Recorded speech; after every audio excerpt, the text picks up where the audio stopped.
Let's imagine you got lost in the forest. Let's imagine that we were able to just pluck you out of here and just drop you off into the forest.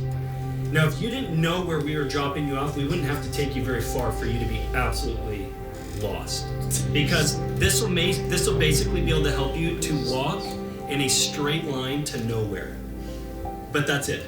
It wouldn't tell you where to go. It wouldn't tell you where civilization is. It'd tell you where north is. But north could just be more and more forest. This is ground zero of leadership. Leadership, if you are going to go anywhere in your life, you are first going to need to know where you are. For me, I've always felt called to leadership. It's just something that God has placed in front of me my whole life. It's not easy to lead someone. And this commitment to the Lord is can you give him permission to rearrange the way you see yourself as a leader? Can you give him permission to change out exchange some of the old ways for new ways of things? And this person comes out of the tent, they're like, hey, what are you guys doing out here? We're like, what are you doing out here? And the person in the tent's like, I got lost.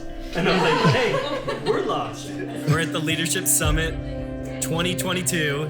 It's just kicking off. Everyone has arrived when we're just about ready to do our debrief. Very excited for this crew of young adults.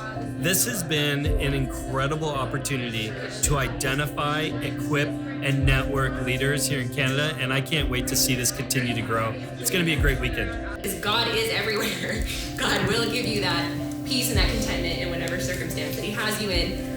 And from there, you just make better decisions. I chose to come to the Leadership Summit this weekend because I just at a point in my ministry where I've been serving for a long time. I'm in the downtown east side of Vancouver, working with people who are homeless and are really struggling with that brokenness. All connected so well because we all have that common ground of wanting to be a leader. Really hammered home how much more development that I need, because I know that I need development of leadership, and I know that there's a natural tendency, but you have to build on that. My favorite session was the first session where Ken helped us to figure out at what point we are. But number 2 is this mastery of self, where your emotions are not in charge of you, you're in charge of your emotions, and the Spirit's in charge of you and leading you. And again, this is a lifetime of work. We're never done. It helped me to figure out who I am and realize what my strengths are, weaknesses are. I really enjoyed what Abdu had to say, basically with his testimony of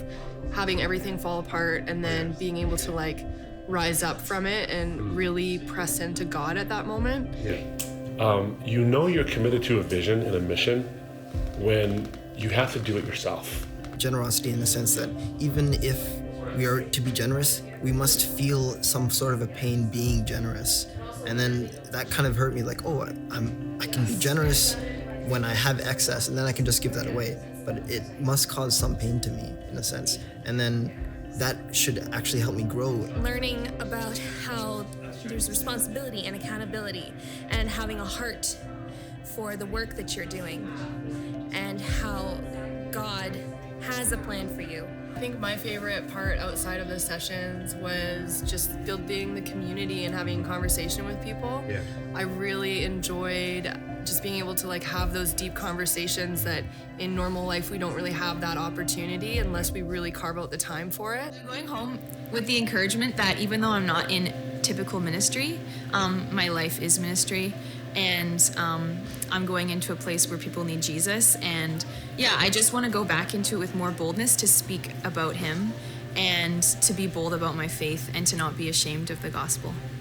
Whatever gifting, whatever ability you have, whatever your talent is, hold it with an open hand so that, if he wants to add to it or he wants to take it away and change it, can he do that?